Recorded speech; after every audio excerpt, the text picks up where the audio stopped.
Well, look, ladies and gentlemen, we are here. We appreciate you guys showing up on this Wednesday night, Washington Football Weekly. And like I alluded to, Will Kramer, we're championship game bound, baby. We are here, baby. And Will, I mean, first and foremost, this has been a weird week for me, man, because normally at this time, like I'm literally, my mind is like, okay, is it March yet? Are we at March Madness? You know, I'm thinking next year. I'm thinking the future. I'm thinking all season. Right now, I'm preparing for an NFC championship game, Will. Like, what? How are you feeling, my guy? It's still so much fun, man. I mean, I'm wearing my gear. I'm wearing my gear every single day in some capacity. Ab said a thing to say every single day he's wearing stuff. You know, I'm seeing so much pride about making it. So much pride in your area. People are bringing their stuff out. You know, it's just a ton of fun. It is very unprecedented for us to still be talking about a game to play at this time in January, and I'm just continuing to go along for the ride, man. Yep. Shout out to Kiki Jones saying, "Hell, that's right, hell yes." And look, you know, like I said last time, Mr. Dor said at this point, you're not questioning it. At this point, you are riding the excitement, you are riding the momentum, and we are, I mean, we've come together. For those of you who don't know, ladies and gentlemen, we had a Victory Monday on Monday where myself and Will Kramer did do a quick, brief conversation. It was a lot more excited as we were literally still just coming off of, you know, the win on Saturday. But Will, I mean, now that we're at this point, now that we are looking ahead to a team that we've played before, I mean, like where is your mindset in it? Is it, this is very possible? You know, we starting to have flashes. I know I've seen people on Facebook say, you know, let's run it back. There's a potential for Buffalo and Washington to play in the Super Bowl, like in 1992. Like, are you confident? Obviously, not looking ahead, but is our confidence there? What I mean, like, where are you at mentally as far as looking ahead towards this game coming up and us, our team, and everything? Yeah. Am I confident that we can compete in the game? Absolutely. You know, there's been a couple of years when you're watching teams, and I think of the New York Giants, where towards the end of the season, they started to peak. And I can remember to some friends, I said, you know, very early on in the playoffs, they're like, who do you think is going to win? I go, I think the Giants are going to win it all. And they looked at me like, are you kidding me? They're like, they're barely making it in. I'm like, Eli's hot right now. Their defense is playing well. I was like, they've got the recipe to win it all. And that's kind of what we're doing right now. We are not the best roster in the playoffs. You look at the depth chart between the two teams, and Philly has an advantage, no doubt. But we are playing lights out ball right now. Yes. We are playing to the point where teams, opponents and fans are just like, oh, I wouldn't want to play those guys. I mean, we just put 45 points on Detroit. Come on. We had them panicking that they had to keep running trick plays to score on us. Come on. You know, so that is the this does feel different. We feel like the hot team coming in. And we've said this before. We didn't just limp into the playoffs very, very, barely getting in. We won our way in. We're continuing to win. And we talked about this on Monday. There's just a lot of parallels between this team and the 2019 Washington Nationals that won the World Series, where they didn't have the best roster, but the superstars played like superstars, and a couple guys got clutch. And that is exactly what this team is doing. Oh, yeah, absolutely. And shout out to Brandon in the comments saying we have the momentum. I've been on record multiple times saying momentum is a hell of a drug.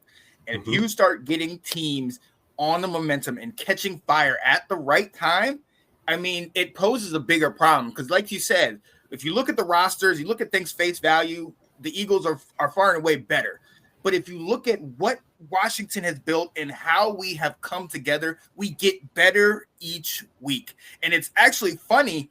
We've won the last 7 games. The last time we lost was when we lost to the Cowboys. And then you think about that time of the year where we come off the loss to Pittsburgh, the loss to the Eagles, the loss to the Ravens, the loss to the Cowboys that are our slump of the year. And you start to think about it. We didn't get blown out in any of those games, although people would say the Eagles game, I've said that, it was a little farther apart, than the final score would indicate. But if you look at those games, we fought back in each of them. You look at the Cowboys game, it came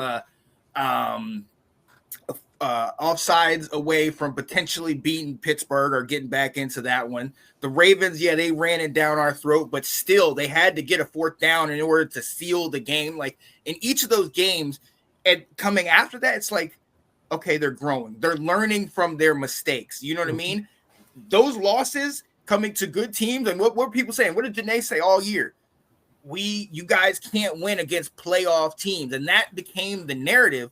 But I think what happens is you see that we're starting to learn. We're starting to look at what's happening and say, okay, where can we fix? Where can we adjust? You talk about adjustments.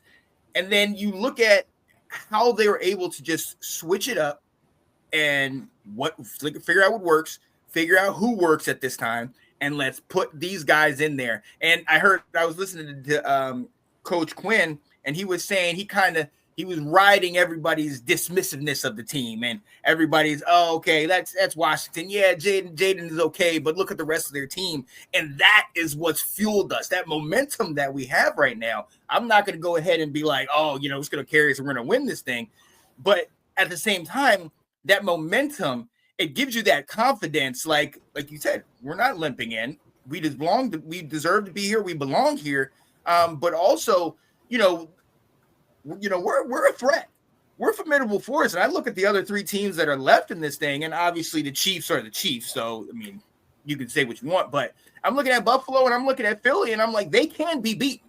And we have a team with how we're playing that I feel confident in saying I have no problem picking us. I have no problem picking us in this game. And even though none of the pundits picked us last time, how you like us now? You got to start picking with us if you want to win something. Come on now. Well, and what kind of is feeding into all this confidence is they are a very close group. This locker room has really gelled. You talk about a team, these guys are playing for each other. They care, so often in professional sports that you can kind of tell, are they in it just for the paycheck? But when certain teams get into it, you can just feel it. You can just see it when it becomes about the person next to you, about the guy in the locker room to help them out. The offensive lineman felt terrible when our next segment, when we talk about Sam Cosmi, and he said, he's like, go win it, guys. Come on now, go win it. And so it just, that allows for that confidence to grow. And it also shows with the coaching staff is the fact that they're able to, we mentioned adjustments. That's going to be one of my keys later on, is the ability for, they have different ways of playing in every single game, whether it's various formations, whether it's personnel packages. We are not just, this is who we are, and they rotate it all the time. Most of the time I think about defense and all the packages that we go through, but you also look at Cliff. I mean, every single game that we keep winning, it's somebody else stepping up. The offense finds another way to hit you. All we've been doing for the last 5 weeks is blasting our Brian Robinson in our running game, and then they run for 200 yards. Right. So you have to be confident. Yeah, no, absolutely. And what's that Markel Briscoe saying? What people don't understand is that the best team doesn't always win. Correct. Absolutely. I mean, we can go back to the Lions game, and we know, look at rosters. In comparison, their roster is far better than ours. But you still, this is the meaning of, you still have to line up and play the game. And when you do that, certain things come out. You can't have 5 turnovers and expect to win, even though they have done that earlier in the year. Right. When you have a team that's hot and that's playing as well as we are at the moment, and how we're doing it. We talked about this earlier in the year about, is there any positives to not having a true number 2? Well, yeah, you don't know who to really, you don't have another guy that you could say, I got to shut this guy down, because it isn't anybody that in particular that's making it happen. Who have I yelled at for 4 years, Will? 4 years I've yelled at this guy, De'Ami Brown. I have sat here and gotten on him and said, man, you can't catch this. You had your quarterback, blah, blah, blah, blah. The man in the last 2 games has been one of our best receivers. In fact, in this last game, I think he was the leading receiver with, I believe, 8 catches. I mean, the guy is showing up at the right time. You talk about B-Rob, he's showing up. It's different pieces to the puzzle. Bates getting the go-ahead game-winning catch that gets us the first down, allows us to run out the clock. The fact that it doesn't have to just be Jaden, and it can be whoever wants to step up, and they all surrounded around him and are ready to play. I mean, it's amazing to see. You look at the defense. Mikey Samerstill. How many weeks this year were we saying this guy's not our number 2 corner? We can't put him. He's our slot guy. He showed out there that I'll put him out on any starting lineup on defense in that last game. Now, I'll give James Williams the benefit of the doubt. It was a terrible pass on the reverse pass or whatever, and he just chucked it up there. But still, the wherewithal of Samerstill to see it and then kind of fend off, kind of box out the wide receiver, make the catch. This is huge. And then I'm gonna talk about him again. I'm going to, because I need to give you your praise. You talked about this guy. You said he was going to have a rise this year. Quan Martin with the timely pick 6. And I remember when he got the pick, I was like, oh, nice. All right, nice. All right, go down. I don't want you to fumble. Go. All right. And I wanted to hit you up right there. Be like, well, you said it, your guy. So it doesn't matter who it is. And I think that's the dangerous thing about Washington right now. Yeah, absolutely. And we kind of talked about the roster, the coaching staff coming up with different personnel. The roster has evolved. You said it perfectly to say, well, which guy today is going to be featured on offense? Are we going to be throwing to Terry? Are we going to be throwing it to Diami? Is this going to be the game we run? Will Sunday be Ertz's game and he's back in Philadelphia? You really don't know how the offense is going to go, and then all of a sudden on defense. I mean, hey, I'll say this. Alex Stevens has been saying all year that Samerstill is our number 2 and that he's good enough. And I keep saying that's not what they drafted him for. I don't want to plug him in there. We still need to draft another corner. I don't know. I mean, maybe if he's successful there, this guy has shown in his career he can change positions. He was a wide receiver at Michigan.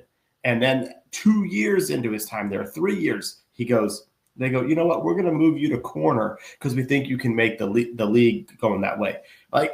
So he got drafted to play nickel. He figured out how to play the outside because that's what his team wanted. And he's so smart.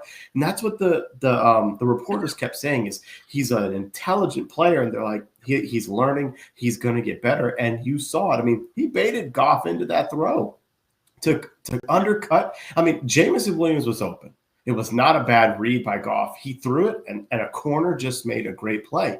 So it's just the team just continues to improve. So I love what Markel said there, where it's like, hey, we've got every bit of a chance. I don't care what was it Seth Joyner say? That's damn foolish to say that. I saw that. Oh yeah, hey, just give us bulletin board material. Go right ahead. Did you not see what happened to the Lions podcasters with what they said? Like, come on.